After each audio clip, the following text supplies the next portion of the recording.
सिद्धोपंत, मला खरं म्हणजे काहीच समजेना झालं आहे.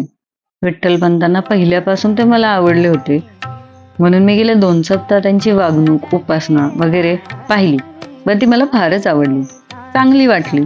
रुक्मिणीच्या दृष्टीने उत्तम स्थळ आहे, शिवाय आपेगावचे कुलकर्णीच आहेत. तेव्हा आपला विचार घ्यावा, मगच विठ्ठलपंतांशी बोलावे.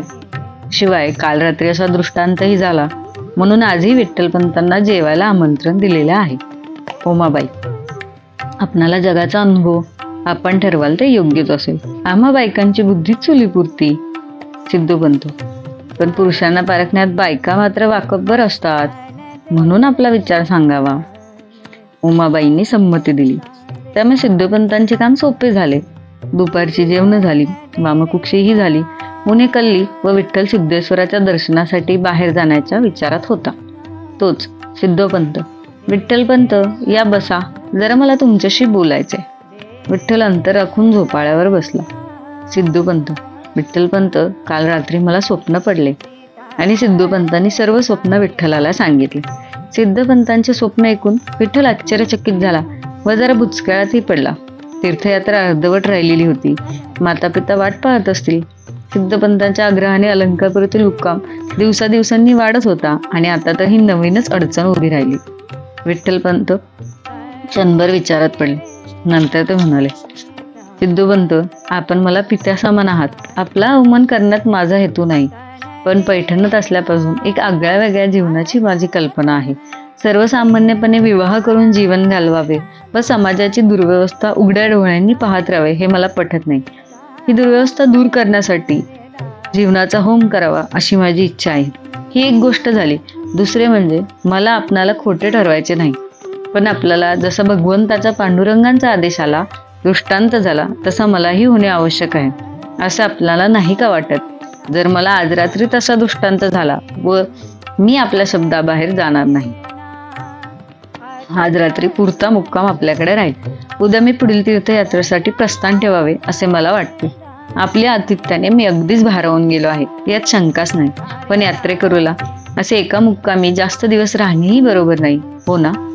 असे म्हणून विठ्ठल वाड्याबाहेर पडले. दाराआडून उमाबाई हा सर्व संवाद ऐकत होता. विठ्ठल निघून गेल्यावर त्या ओसरीवर आल्या. सिद्धोपंतांकडे त्यांनी प्रश्नार्थक मुद्रेने पाहिले. सिद्धोपंत, अहो, काळजी करण्याचे कारण नाही. परमेश्वराची खरोखरीच तशी इच्छा असेल तर परमेश्वर पुढील कार्य करेल. आपण आपले कार्य केले, होय ना? चला लागूयात आपल्या उद्योगाला. इतक्यात रुक्मिणी बाहेरून धावत आली. आईजवळ उभे राहून ते सिद्धोपंतांना म्हणाली, बाबा, आम्ही की नाही नदीजवळील मोकळ्या जागेत खेळायला गेलो होतो. आपल्याकडील पाहुणे सिद्धेश्वराच्या देवळाजवळ बसले होते. त्यांचा चेहरा चिंताक्रांत दिसत होता. काय झाले हो बाबा त्यांना? सिद्धोपंत, काही नाही हो बाळ, त्यांना उद्या तीर्थयात्रेला जायचे, पण त्यांना आणखीन काही दिवस राहायचे आहे असे दिसते, म्हणून असेल. निरागस रुक्मिणीने पुढे काहीच विचारले नाही. आईने रुक्मिणीला जवळ ओढले व तिच्या डोक्यावरून हात फिरवून तिच्या मस्तकाचे अवघ्राण केले. रुक्मिणीने स्वतःला आईजवळून सोडवून घेतले व निघून गेली. रात्रीचे जेवण उरकून विठ्ठल माडीवर आला. रोजच्या प्रमाणे आजही श्रीकृष्णाला मोगऱ्याचा हार घातला होता. मंद सुगंध खोलीत पसरला होता. विठ्ठल त्या मूर्तीकडे एकटक पाहत त्या मूर्तीसमोर बसला. किती वेळ गेला याची नोंद कोणी केली नाही. विठ्ठलाचे डोळे तिथून हळूहळू मिटले व त्याला समाधी लागले. विठ्ठलाला श्रीकृष्णाच्या मूर्तीच्या ठिकाणी पंढरपूरचा पांडुरंग दिसू लागला. कटीवर हात ठेवून तो विठ्ठलाकडे पाहून हसत होता. देव, विठ्ठला, सिद्धोपंतांनी सांगितले ते खरे आहे. मला तुमच्या पोटी अवतार घ्यायचा आहे, म्हणून मी तुला येथे आणले. आता सिद्धोपंत सांगतील त्याप्रमाणे ऐक, सर्व काही ठीक होईल. आणि मूर्ती बोलायची थांबली. विठ्ठलाची समाधी उतरली आणि विठ्ठलाने डोळे उघडले. तेव्हा त्याला कळले की तो रात्रभर श्रीकृष्णासमोरच बसून होता. विठ्ठलाला चांगलीच जाग आली. त्याने आकाशात पाहिले तेव्हा घटका भरतात सूर्योदय होणार हे त्याच्या लक्षात आले. त्याचा दिनक्रम सुरू झाला. इंद्रायणीवर स्नान उरकून नेहमीच्या जागी उभे राहून विठ्ठलाने हात जोडले व विषादेवीचे स्तवन केले. दोघी त्या युगी खेळ खेळत निशा, शिवाशिवीचा उषा. मागे नित्य निशा, पुढे पळत ती राही, पुढेही उषा. होऊ दे जगता प्रसन्न, करू दे मांगल्य जीवा उषा. बुद्धीचे वरदान, सत्यवचनी दे पालनाचे उषा. ऋग्वेदातील वरील अर्थाची ऋचा विठ्ठलाला स्फुरली, कारण त्याच्या पुढे फार मोठा प्रश्न उभा राहिला होता.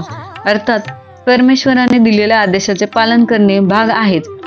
पुढे तो जशी बुद्धी देईल त्याप्रमाणे करू असा निश्चय करून विठ्ठलाने नित्याची उपासना केली व मध्यान्ह परत आला. आपणास जसा रात्री परमेश्वराचा दृष्टांत झाला तसा काल रात्री मला दृष्टांत झाला. आपण सांगितल्याप्रमाणे एक शब्दाचाही फरक न करता भगवंताने मलाही तसाच आदेश दिला आहे. आता मी आपल्या इच्छेबाहेर नाही, आपण पुढील कार्याला लागू शकता. मध्यान्हीच्या वेळेला सिद्धोपंत विठ्ठलाची वाट पाहत झोपाळ्यावर बसले होते. वाड्याच्या प्रवेशद्वारातून येणाऱ्या विठ्ठलाकडे सिद्धोपंतांचे लक्ष गेले. काल रात्री काही घडल्याचे चित्र चेहऱ्यावर दिसले का हे पाहण्यात सिद्धोपंत प्रयत्न करीत होते, पण आनंदाची समाधानाची अशी कोणतीही लक्षणे चेहऱ्यावर भाव पाहता सिद्धोपंतांना दिसली नाही. त्यामुळे त्यांचे पितृहृदय धडधडू लागले. ते विचार करू लागले, परमेश्वरा, मलाच दृष्टांत दिला आणि विठ्ठलपंतांना दिला नसला तर त्यांनी काय वाटेल. मी माझी मुलगी त्यांच्या गळ्यात बांधण्यासाठी परमेश्वराच्या दृष्टांताचा आधार घेऊन फसवण्याचा प्रयत्न केला. ओसरीवर आल्यावर माडीवर जाण्यापूर्वी विठ्ठलाने वरीलप्रमाणे झोपाळ्यावर बसलेल्या सिद्धोपंतांना रात्री झालेल्या दृष्टांताचा खुलासा केला व तो माडीवर गेला. विठ्ठलाच्या मुखातील ते शब्द ऐकून आत्तापर्यंतच्या चिंतित असलेल्या सिद्धोपंतांच्या चेहऱ्यावर समाधान दिसू लागले. हृदयावरील दडपण दूर झाले व त्यांनी सुटकेचा निश्वास टाकला. आनंद व समाधान पसरलेल्या चेहऱ्यावर एका विचाराने पुन्हा गांभीर्य निर्माण झाले. त्यांच्या मनात विचार येऊ लागला. दृष्टांताची हकीकत सांगताना विठ्ठलाच्या चेहऱ्यावर विशेष आनंद, उत्साह दिसला नाही. अशा सुस्वरूप मुलीची प्राप्ती होत असताना व गेल्या 4 दिवसांची त्यांच्या आमच्याशी वाढलेला आपलेपणा पाहता त्यांना आनंद व्हायच पाहिजे का त्यांना हा संबंधच रुचला नाही. सिद्धोपंतांचे हे विचार बाजूस सारले आणि ठरवले की दुपारचे भोजन व विश्रांती झाल्यावर पुन्हा हा विषय काढू, म्हणजे कारण कळेल. दुपारची जेवण झाली. विठ्ठल जेवताना तसे विशेष काहीच बोलला नाही. जेवण झाल्यावर हातावर पाणी पडताच त्याने सरळ माडीवरचा रस्ता धरला. रुक्मिणी जेवून शेजारी मैत्रिणीकडे खेळायला गेली. उमाबाई एकट्याच जेवत होत्या. सिद्धोपंत त्यांच्या समोर पाठ मांडून बसले. अहो, मी काय म्हणतो ते लक्ष देऊन ऐका. विठ्ठलपंतांनाही रात्री परमेश्वराने दृष्टांत दिला व माझ्या दृष्टांतात जे व जसे सांगितले तसेच त्यांनाही सांगितले. ते त्यांनी मला आत्ता जेवणापूर्वीच सांगितले. उमाबाई अवाक होऊन ऐकत होत्या. त्या म्हणाल्या, अहो, म्हणजे खरोखरीच परमेश्वर अवतार घेऊन माझ्या रुक्मिणीची कुस पवित्र करणार तर? मी ते सांगितल्यापासूनच मला रुक्मिणी जरा वेगळीच दिसू लागली हो. सिद्धोपंत उमाबाईंना मध्येच थांबवून म्हणाले, अहो, पण एक विशेष आहे. विठ्ठलपंतांच्या चेहऱ्यावर आनंद दिसला नाही. देवाचं दृष्टांत व लग्न म्हणजे तसे त्यांना विशेष वाटलेले दिसले नाही. उलट त्यांच्या चेहरा मला काळजीच दिसत होती. उमाबाई, अहो, असे काय करता? इतर तरुण मुलाप्रमाणे विठ्ठलपंत उच्क्रल नाहीत, पोक्त विचारांचे आहेत. शिवाय तुम्हाला सांगताना ते लाजणार नाहीत काय? आणि दुसरी गोष्ट, त्यांना त्यांच्या मातापित्यांची आठवण झाली असेल की हे कसं तुमच्या लक्षात आले नाही? त्यामुळे त्यांच्या चेहऱ्यावर उदासीनता आली असेल. आपली मुलगी रुक्मिणी लाखात एक आहे. अगदी नक्षत्रासारखी सुरेख आहे. तिला नावं ठेवायला एक तिळभर सुद्धा जागा नाही. आतापर्यंतचे वागणे, बोलणे कसे आनंदाचे होते. त्यांनी कधी रुक्मिणीकडे नजर वर करून पाहिले नाही. मुलावर उत्तम संस्कार आहेत, त्यामुळे आपण काहीही काळजी करू नये. सिद्धोपंतांना उमाबाईच्या बोलण्याने खूप दिलासा मिळाला. विठ्ठलपंत, जरा बसता, मी थोडे बोलू इच्छितो. संध्याकाळी सिद्धेश्वर दर्शनाला बाहेर पडणाऱ्या विठ्ठलाला सिद्धोपंत म्हणाले. विठ्ठल सिद्धोपंतांजवळ येऊन उभा राहिला व विठ्ठलाने विचारले, काय म्हणालात आपण? सिद्धोपंत, विठ्ठलपंत, आपणाला आमची रुक्मिणी पसंत नाही का? विठ्ठल, छे, तसे नाही. आपली कन्या आमच्या मातापित्यांना सून म्हणून खचितच आवडेल, तो प्रश्न नाही. शिवाय आपल्यासारख्यांशी योग येतो हे खरोखरीच चांगले, भाग्याचे आहे. आणि याहीपेक्षा महत्वाचे म्हणजे परमेश्वराची इच्छा आहे, तेव्हा ते सर्व चांगलेच होणार. तुम्हाला विवाहाची तयारी करायला हरकत नाही. एवढे बोलून विठ्ठल बाहेर पडला. सिद्धोपंत, वैशाखातील जो मुहूर्त आहे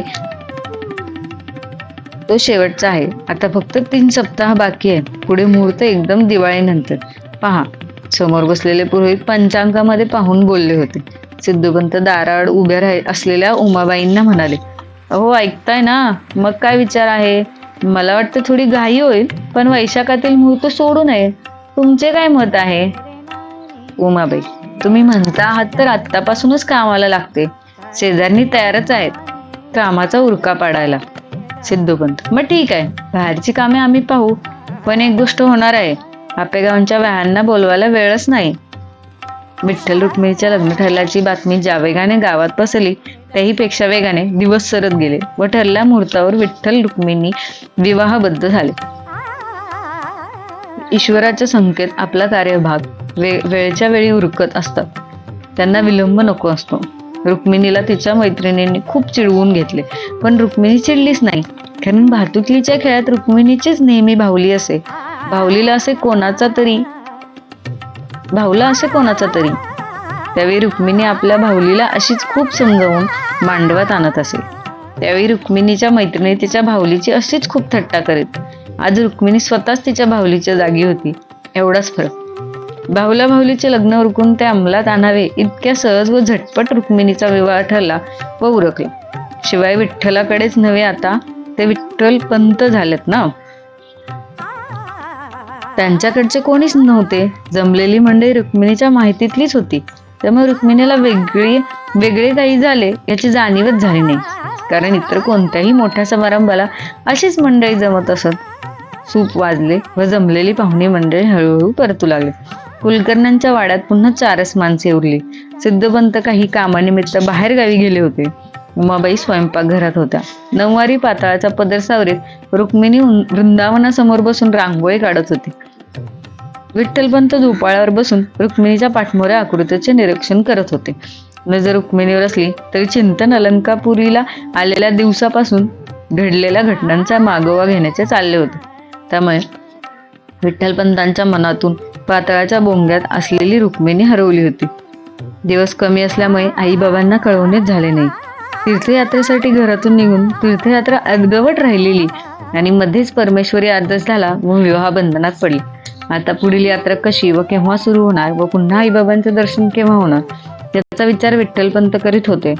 परमेश्वराच्या इच्छेने जर हे घडले तर त्याचा स्वीकारही आनंदानेच व्हायला हवा असा निश्चय झाला. रुक्मिणी रांगोळी पूर्ण करून उठली व पाताळाची सावळासावळ करून ती घरात निघाले. रुक्मिणी ओसरीवर आली आणि विठ्ठलपंत तिच्याकडे पाहत तिला म्हणाले, आपण मला क्षमा करणार का? रुक्मिणी थबकली. मागे वळून ती म्हणाली, कशासाठी?